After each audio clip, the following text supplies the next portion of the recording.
అండి, ఈరోజు fried rice లాగా చేసుకుంటున్నామండి. చూడండి, నేను క్యారెట్ తురుముకున్నాను, బీట్రూట్, పచ్చిమిర్చి, పల్లీలు, నిమ్మకాయ.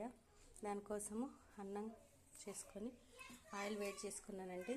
కొంచెం జీలకర్ర వేసుకోవాలి, పచ్చిమిర్చి వేసుకోవాలి, కొంచెం పల్లీలు కూడా వేసుకోవాలి, కరివేపాకు కూడా వేసుకోవాలి, లైట్గా పసుపు కూడా వేసుకోవాలి, క్యారెట్ తురుము కూడా వేసుకోవాలండి.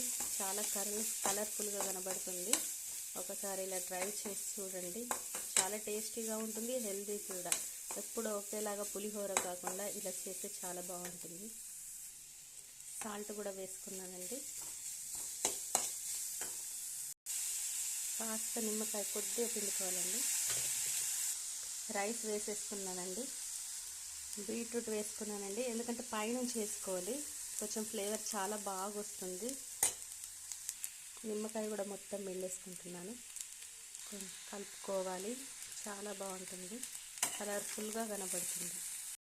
చూడండి, ఫ్రైడ్ రైస్ చాలా టేస్టీగా కలర్ఫుల్గా రెడీ అయిపోయింది. ఒకసారి ఇలా ట్రై చేసి పిల్లలకు పెట్టండి, న్యాచురల్ కలర్తో చాలా బాగుంటుంది. మన వేద వంటకాన్ని లైక్ చేయండి, షేర్ చేయండి, సబ్స్క్రైబ్ చేసుకోవడం మాత్రం మర్చిపోకండి. థ్యాంక్ యూ అండి.